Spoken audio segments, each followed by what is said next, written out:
social, my website, www.delboyosaze.com. I'm at Delboy Osaze on everything, Instagram, Facebook, Twitter, Snapchat, even though I don't really snap that much. But that seems to be one of the ones that are flying out.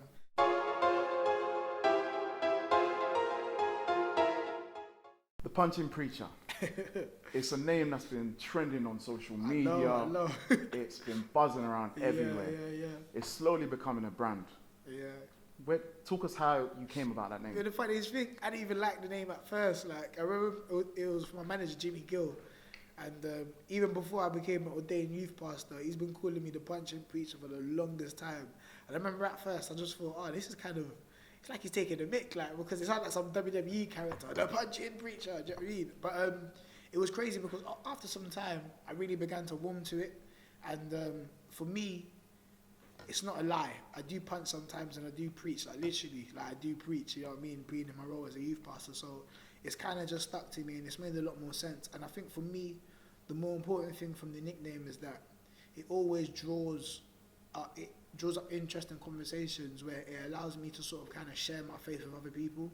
Like, I do understand that, you know, someone who is a boxer and a youth pastor at the same time is quite unusual. But I feel like for me now, I have a duty to sort of kind of represent both areas. Like, I feel like I've taught a lot of people in my church about boxing. I've opened them up to a sport that they wouldn't have if I wasn't a boxer. And I feel like in the sport of boxing, I'm helping to open up the boxing world to a side of, you know, Christianity or my faith that probably they wouldn't have. So I guess, like, yeah, it feels great. It feels great to be an ambassador for either sides on the opposite end. So yeah, man, it's amazing. Most definitely. Now, at the actual event itself, Yeah. the crowd, you had a backing, man.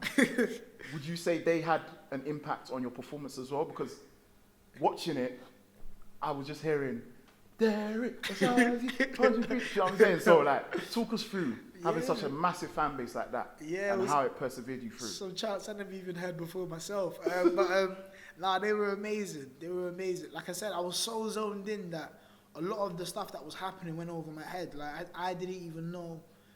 I knew obviously I had a lot of people, a lot of supporters there, obviously being that, like, obviously South East London, and that's my home. So everything blew over my head. And I remember people that come back to the change room and saying, oh, like, your crowd's the best, like, da-da-da-da. So obviously I'm just so in the zone that I feel like I only had the time to process it properly, like, after the fight and a few days after. But yeah, man, they're amazing, man. Like, literally, it's great to have great people around you, man, and I'm really blessed that I do. And yeah, man, it definitely made an impact, do you know what I mean? But like, when you're coming into a fight, you're so zoned in on the fight that even if everyone was in there was against you, you're there to do a job, do you know what I mean, at the end of the day. So it's always nice. Like, it does have an impact, but I feel like the plan doesn't change, you know what I mean? The outcome's always going to be the same, but still, nonetheless, it's amazing to have them, man. It's a real blessing.